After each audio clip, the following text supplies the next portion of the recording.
afternoon, the one, the only, John DeLancie. John!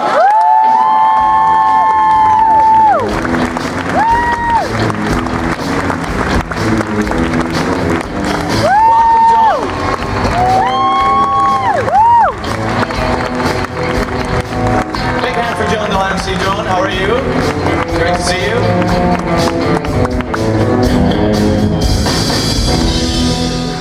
Wow, 30 years of Next Gen, John.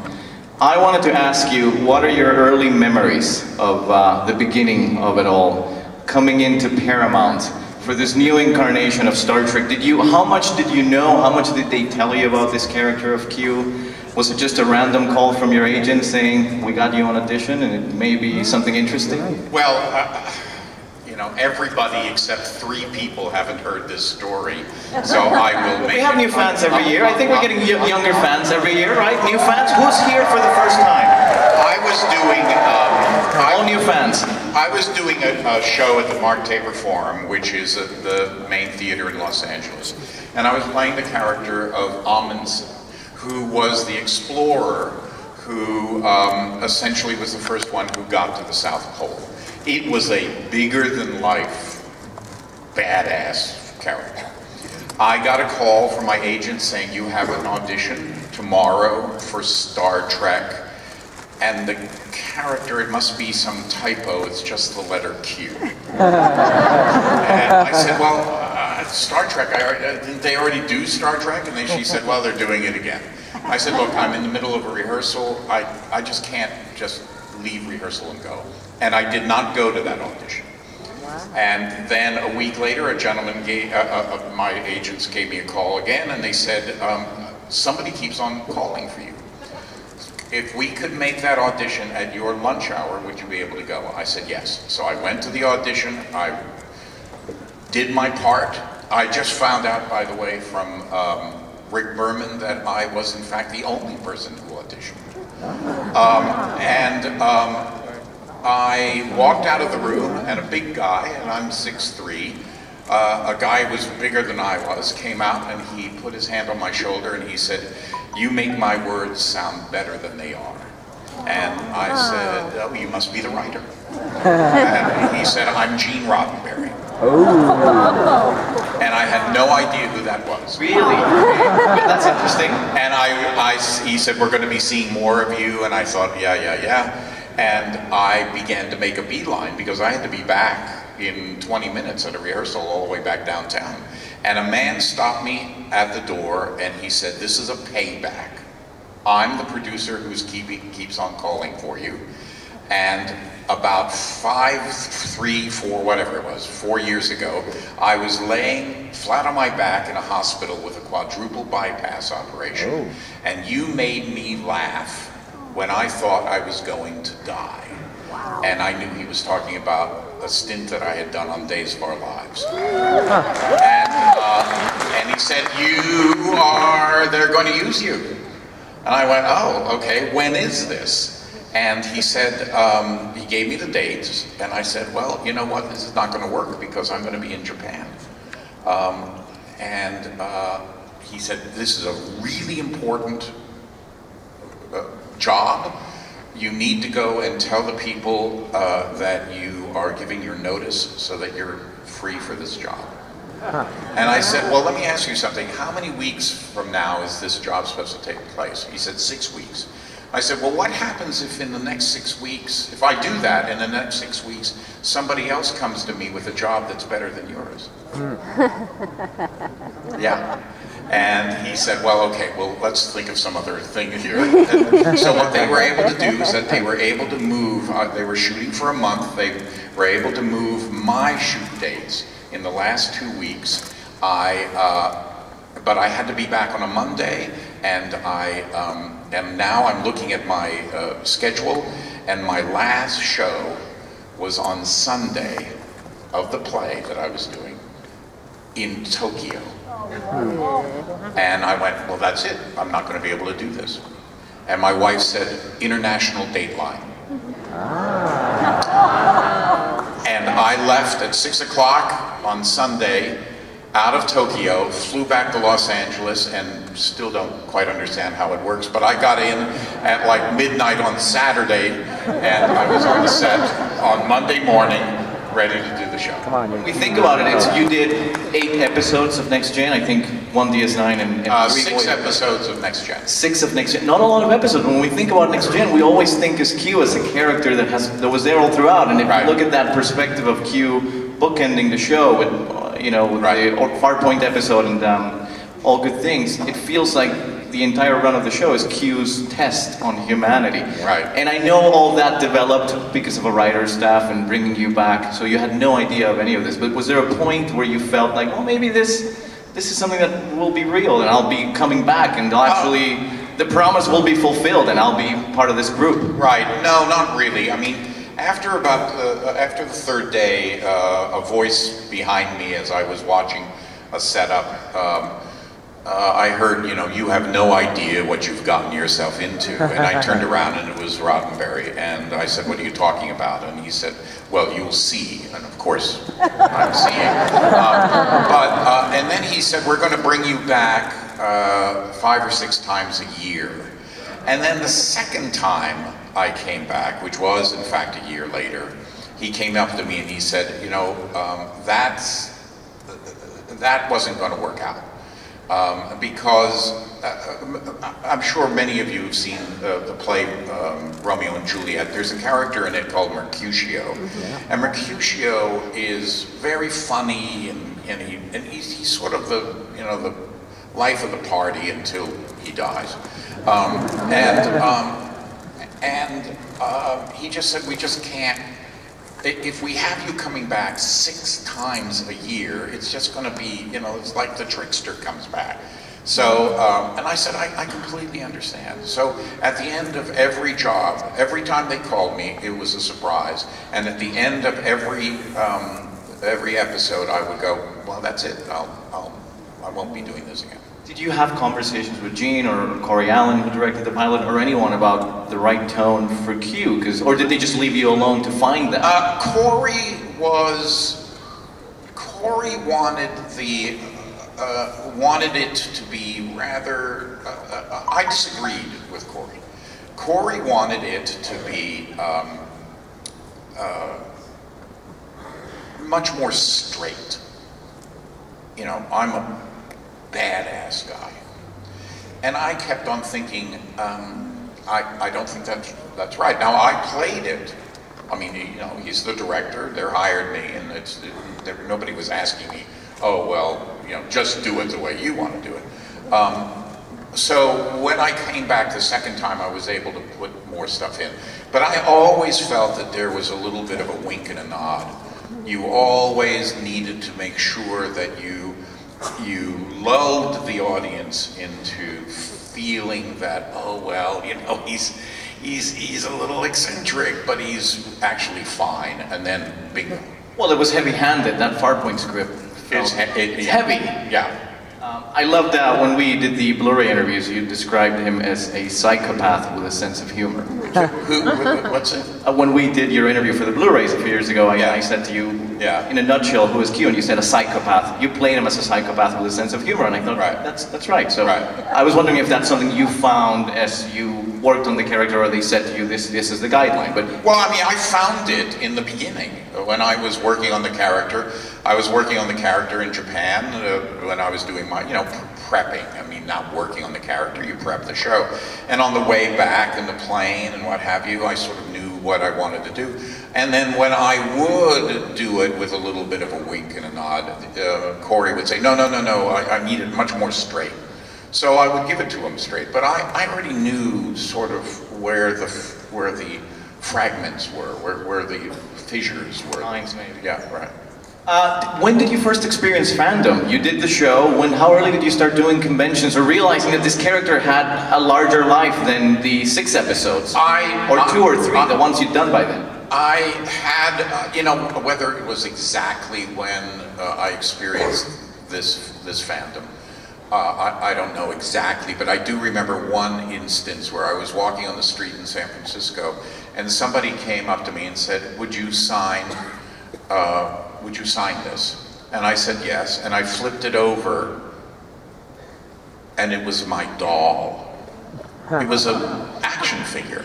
I went, oh my God. What is this? That's right. And that's why I'm going, ooh, this is getting a little deeper than what I thought, yeah. Did you tell me the story about your son when you're leaving the house and he said, yes, that's a great story, can you tell that story? We were walking, I live on the side of a hill, so our house is here, I mean, and you know, and then the cars are up here. So we're walking up and we're rushing, you know, my wife and my two boys and what have you, and all of a sudden one of my sons breaks away and he goes, and he starts, you know, running back downstairs. I go, well, where are you going? I'm getting Dad. And I turned to my wife, I went, what's he talking about? And she goes, your doll.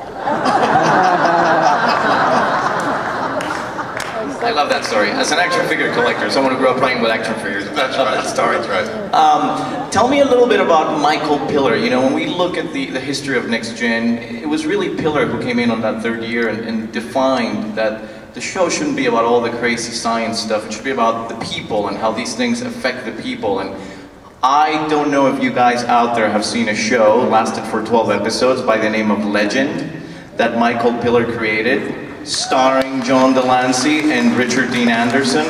If you haven't seen the show, do yourselves a favor and find it. I think it's finally out or coming out on DVD, but it was wildly imaginative. It was a Western and a science fiction story and an action adventure. Steampunk before steampunk became a thing. So tell me a little bit about Michael and when you hear that he's going to go do this other show and he wanted you to be the lead. I was sitting at my desk in my house, my little office space, and I got a call, and it was Michael on the phone.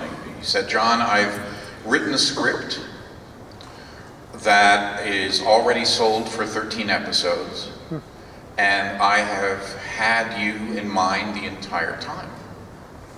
If I were to send it over now, messenger it to you now, could you read it right away? I'm like, oh my God. I mean, this is, you know, this is every actor's dream. I said, yes, of course.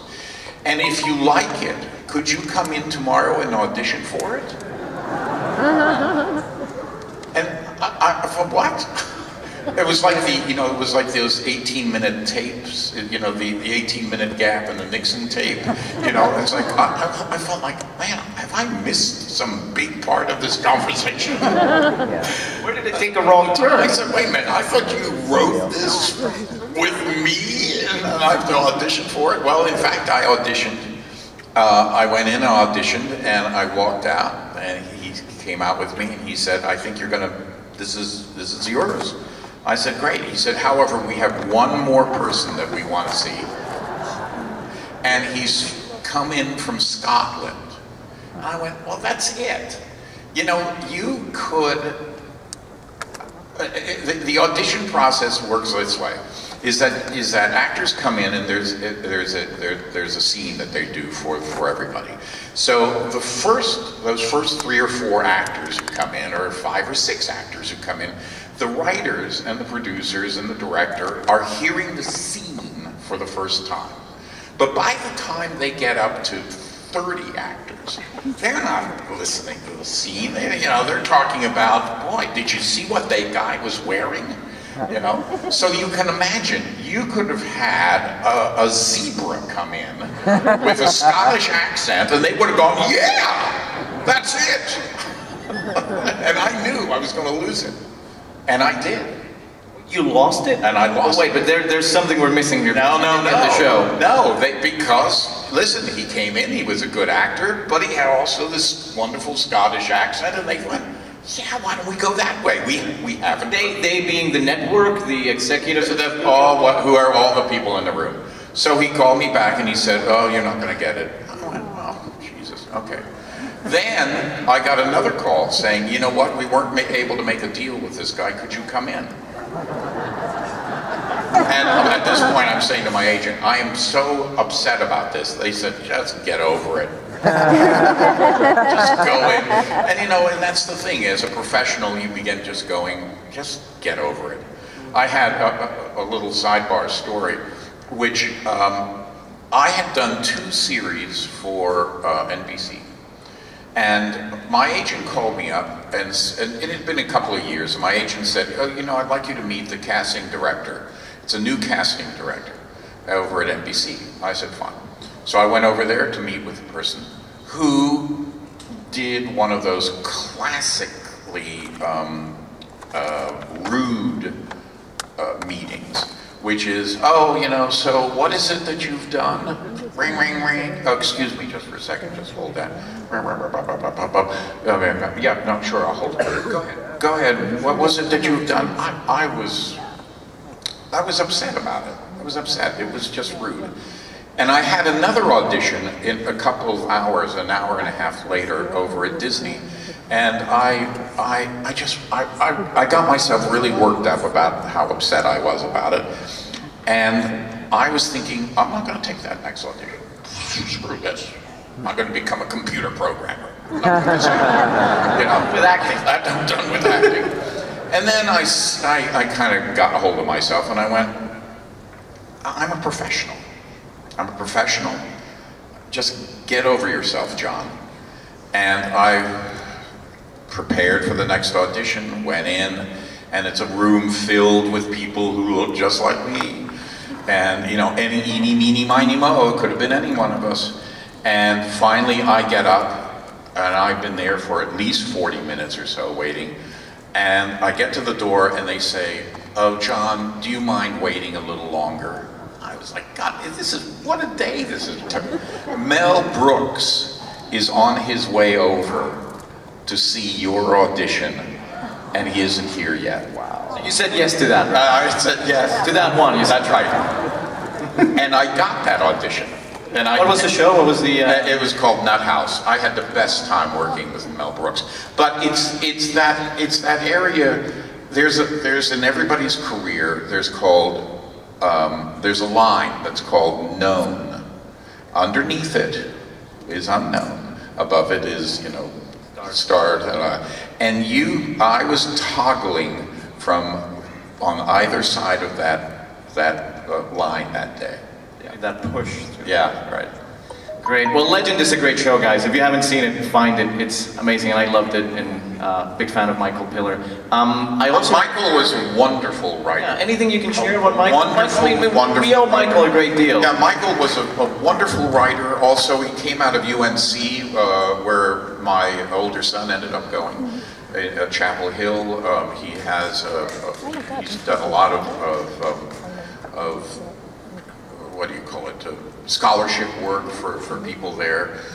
He was a really caring, precise writer, and it's really really too bad that he went so quickly or so early in his life. I know we have fans ready for Q&A, and we're going to get to you guys in a moment. But before we do that, John, I wanted to ask you about Alien Voices, another one of your projects that I was fascinated with from the beginning. Not just all the great adaptations you did, but things like Spock versus Q. Can you tell us a little bit about the origin? I was directing for LA Theater Works, which is you would hear a lot of plays that were being done on NPR with LA Theater Works and what have you.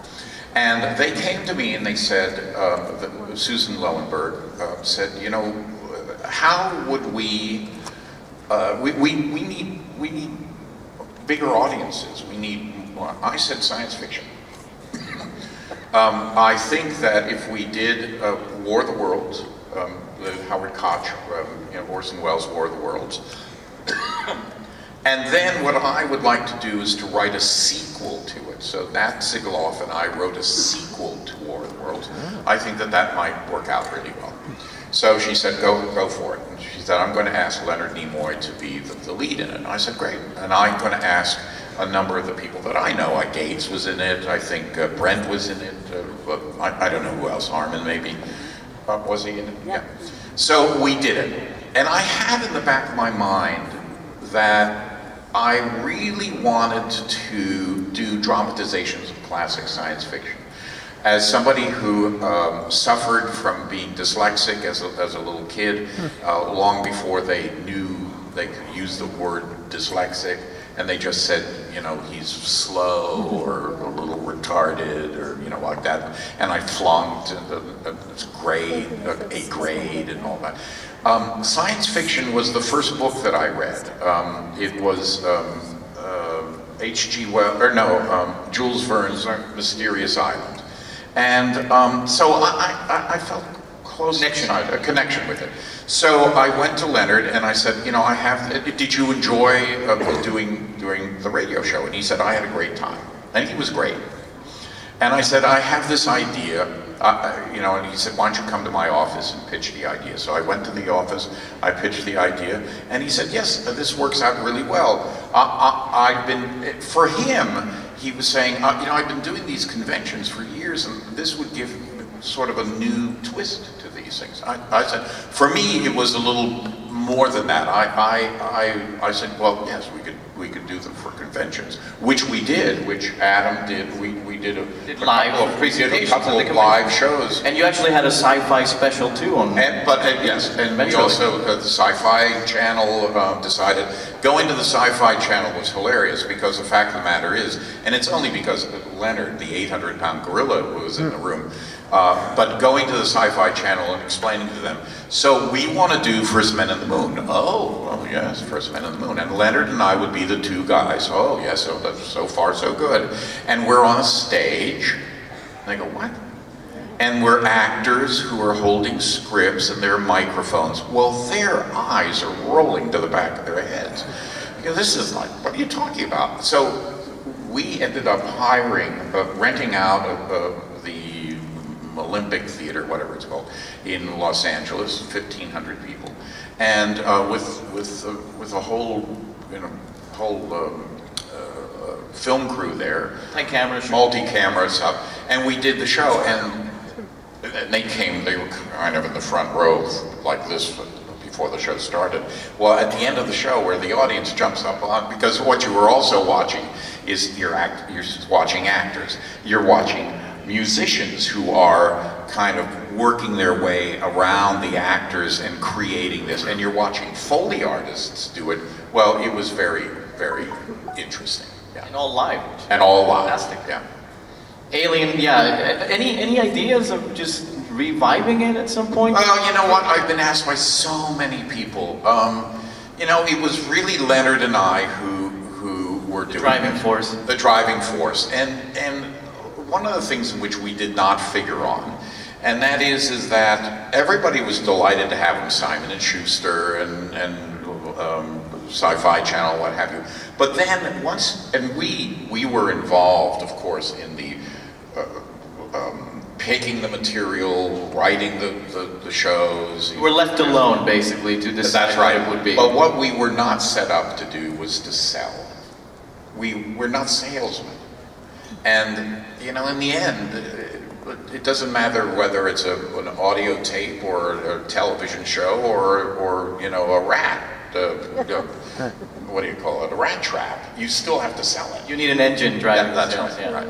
But do you control the concept itself and the name, Alien Voices, and all that? Yeah, I mean, okay, well, good. Well, that's good. So far, so good. That I means could do it again. You own it if you control it. You could do it ideally anytime. All right, guys. Well, let's do some Q&A.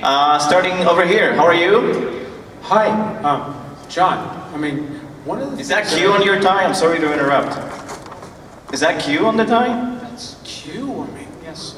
What is it? He's got Q on his tie. Oh, okay. Yes, right. John has seen him before. He's like, I got 20 of those in my closet. Anyway, Mr. DeLancie, I mean, what I understand is, like, during the Voyager years, you actually had a pitch for Rick Berman. I mean, there was, you know, storyline that you thought up where Q was out on a beach, and he was, you know, just all alone and, you know, struggling for his identity and whatnot.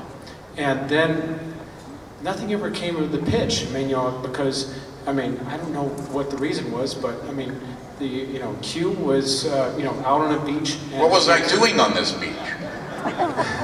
You were just struggling for your identity, and you know, you were you know, just struggling for, you know, humanity. I mean, you know, that's what I understand. I mean, I just understand it was a pitch to Rick Berman. Well, that's not a story. I mean, to be honest with you, I've never heard this. Honestly, I've never heard it. So Do you ever have ideas though over the years? The only idea, I sat down with Rick one day and I said, you know, it seems it would be sort of fun to have a Q version of Where's Waldo. The actual game of... Well, yeah, where you just see my character in multiple periods and times and scenarios and what have you, which didn't go anywhere. But this, what you're talking about, I've never heard of. Well, sorry to disappoint, but no on that Thank one. you. But all right, let's go to the right, to our right over here. Hello. Hello, so I was wondering on My Little Pony, how much is Discord based off of Q?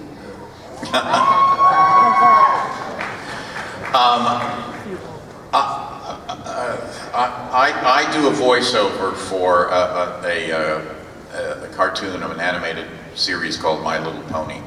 I got a call saying, you know, I didn't even hear what my agent said. I just said, send me the material. I read the material. You have to understand, I do not go around trying to find reasons to play Q again. So it never occurred to me that it was Q. Lauren Faust told me a while later, oh, well, you know what, I was creating a new character, and I explained, you know, he's sort of, you know, wacky and a little dangerous, and she was telling this to the suits at Hasbro, and they were like, oh, what do you mean? And she goes, well, like Q on Star Trek. And they went, oh, do you think DeLancie would do this? So for them, there was a real connection. But for me, there wasn't at all until she made that comment. If anything, I thought of the character a little bit in the zone of Oscar Wilde, okay? Very flamboyant, very acerbic, extremely full of himself. Sounds like you, right? But I just wasn't thinking of Q. I just wasn't thinking of that. Yeah. Hi, my best friend has to have been your biggest fan ever. Anyway, she passed away a couple months ago unexpectedly, and she'd be looking down on all this, I'm sure. Anyway, she convinced me to go to my very first Star Trek convention, which was probably 12 years ago, up in Sacramento, and we went to see you, specifically. And we were in the restaurant at the hotel there, and you came along and sat near us, and we were so excited. Oh my gosh, it's John DeLancie. And we watched you, and the whole time you were rehearsing and practicing lines, because later that night you were going to be doing a reading, and Creation had you doing one of those readings, which I wish they would continue to do. Anyway, my question to you is, do you like doing these Q&As when you come to the conventions, or did you like doing the dramatic readings? Would you do those again? What do you prefer when you Well, I don't know what dramatic reading it was. Was it a poem, perhaps, that I did? Something like that, yeah, I think it was a part. And you were on stage alone later that night, and you... Oh, I might have done the poem, The Devil and Billy Markham. That's it, Yeah. that's what it was. Which is a very sort of blue poem, very funny, but definitely not for children. Yeah. Oh, well, listen, they're two very different things. Unfortunately, right now, I can't see anybody's face here. But I enjoy doing this because it's an opportunity. You know, in a way, this is not unlike when you do... I was in a play last year at the, where was it?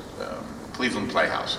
And at the end of the show, you get out of your costume and makeup and what have you. You go to the stage door to go back home, and there are, you know, 3 or 4 or 5 or 6 people there who want you to sign the playbill and want to talk for a few minutes about the play. Well, this is the extension of that. This is, you know, the only thing is that this is the show I did 30 years ago. I think I've told people before, and some of you have heard this, but in any case, it's like having cooked a really nice meal that people are still talking about. And then they say, well, tell us about that meal. And you go, well, you know, it was a flank steak, and then, no, about when you went to shop for the food. Well, okay, I mean, I went and I got potatoes. No, remember you picked each potato up, and you looked at it like this. Everything is larger than life when people remember it. Okay. Great, thanks for your question. Over to the right, to our right. So about those potatoes. Yes. Now, have you ever considered the relationship between Q and Trelane? And have you ever spoken to Bill Campbell about that? I speak to Bill every day, actually. I didn't know anything about it. I was not a Star Trek television fan. I had seen all the movies, but Trelane was not in any of the movies. And the reason was, it's not because I would not have liked to watch it, but because I had flunked the 6th grade. My parents thought it was perhaps time to take the television out of the house. So from the 6th grade until I went to college, there was just no TV in the house. So I missed all of that period of time. A couple of years, 2 or 3 years after doing Farpoint, somebody said to me just what you're saying. Well, what about Trelane? I have no idea what you're talking about. And they sent me an actual VHS, you know, and I looked at it, and I went, Now, what I did then is go, because as you probably, many of you know, Farpoint was a 2-hour show, or yeah, a 2-hour show. I mean, an MOW. Movie of the week. Movie of the week. But Gene had not wanted it to be a movie of the week. He had wanted it to be like episode 1 and then just right into the show. So he was convinced by the network that no, we absolutely must have. And so that second part, which includes the character of Q, was written sort of, you know, in haste towards the end, just before actual production. And I believe, and I'm not sure about this, right, because I didn't know enough at the time to ask Gene. I believe that what probably took place is that he sat there, you know, with a white piece of paper, if he was still working on the typewriter, and went, you know, my God, I got 3 weeks to write another hour. What were the characters that worked out really well? And I bet you that character, the essence of that character, Trelane, somehow seeped into the writing of the character called Q. Yeah. Hi, Michael from Payson, Arizona. You are the essence and the embodiment of that character. No one else could have played him. Your voice, your physical stature, and your spirit. I mean, every time I go and flip in syndication to see what episodes are on, if you're on there, I'm there. I drop what I'm doing and I watch it again because you were fantastic, and I'm glad you played that part. Thank you. Over here, yeah, over there. That's right, in the blue uniform. Hey there, John. I just first of all wanted to say thank you so much for everything you brought to the community, because for me, your voice growing up, I mean, even your work with Audible and the Star Trek Borg, and even to Star Trek Online, when you brought that character back, it's incredible. So I wanted to thank you for that. And then I had a question. Which do you prefer? Do you prefer doing voiceover work in the studio, or do you prefer actually being on set in person? Oh, you know, it's all about the material. First and foremost, it's all about the material. So if the material is good, you're really delighted. If it's not so good, you're kind of like, oh my gosh. There's a lot more to the event. One's own personal involvement if you have to be on film. Frankly, there's more to it if you were doing a play. Understand the amount of time that you can take, you can take a 100-page script and you could do it as a play and be involved in that for months and months and months. A month of rehearsing and an opening and then the run of, let's say if it were a rep play, 3 months and what have you, that really seeps into you. A television show or a movie, it's not nearly as long. And what is the least involving personally is audio. I work on it. I work on it hard. I come prepared or what have you. But in the end, I only spend, well, since somebody talked about My Little Pony, I only spend a couple of hours the night before and an hour the next day. So it feels very superficial. You still try to do a good job, but it's just more. It doesn't go down very deep. So to be involved in something that's really great over a long period of time is the best. John, going back to what you were saying about it, it's all about the material. How did you feel about All Good Things, the finale? Because a lot of fans feel like that should have been the first movie. It's such a great yeah, flower. I thought All Good Things was really terrific. We were talking, LeVar and I were talking just before coming on. It was one of those, I don't know, VIP sessions or something. And somebody asked me about Breaking Bad, and I talked about how you knew on Breaking Bad that you were on a very different set than most television shows because everybody was at the top of their game. There was no question that in All Good Things, people were really at the top of their game. Everyone wanted it to be good. So, and that of course starts with the writing and then all the attendant things that go into filming. Is that, in your opinion, like the best example of the work you got to do on Next Gen, or? Well, for me, it was. I don't think I had all that much to do. I had maybe about 4 or 5 scenes. I looked at it this way. I would look at a scene and I would go, oh, I have cut this facet of this character before, but what I can do in this episode is that I can polish this up. I can make this facet, more polished, more clear. And this scene, actually, we've never dealt with.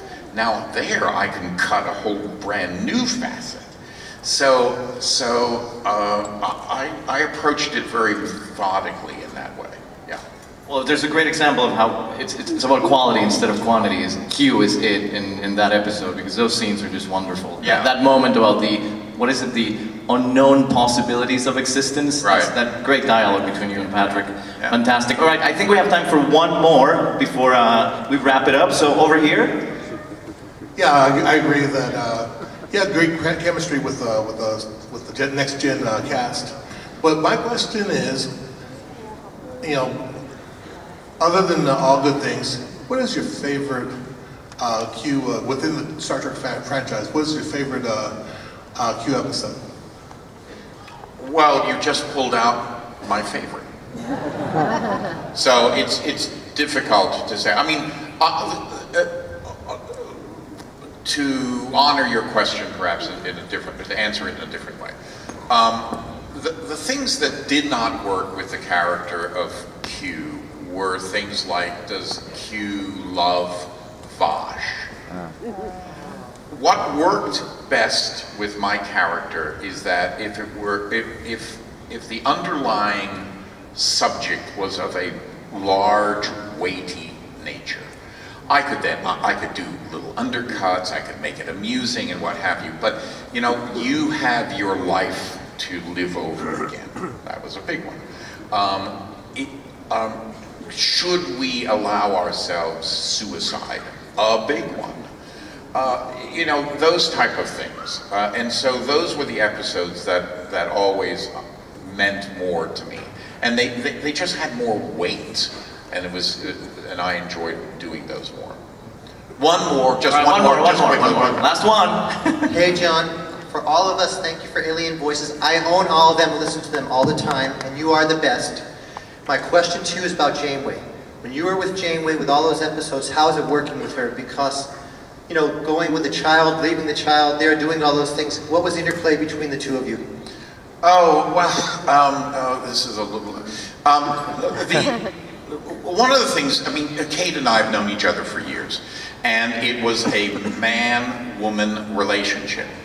One of the things in which they were very, very concerned about is that Kate would somehow play Janeway as if she were somewhat infatuated with Q. Now, why they didn't want that, that's their business. The problem is that with Patrick and I, it was very simple. You know, it's two guys, A-type personalities, you know, who's on top, who's going to get the other guy. That's, we've seen that. And, and it's easy to play, the conflict is there. With Janeway, I kept on saying, you are pulling a primary color off of our palette as actors by insisting that we do not go in that direction. Because the point of the matter is that if you can imagine, like now, we're having a scene, and we're talking, and we're just getting closer and closer and closer and closer. And you as an audience, you're going, oh my God, oh my God, oh my God, like that. And then pulling out of it, and you know, doing all sorts of things. But if that's not there, you can't play that. And that was a little bit of, I thought, an unfortunate thing. All right, that's it. Well, thank you so much, John. Everybody, big hand for John.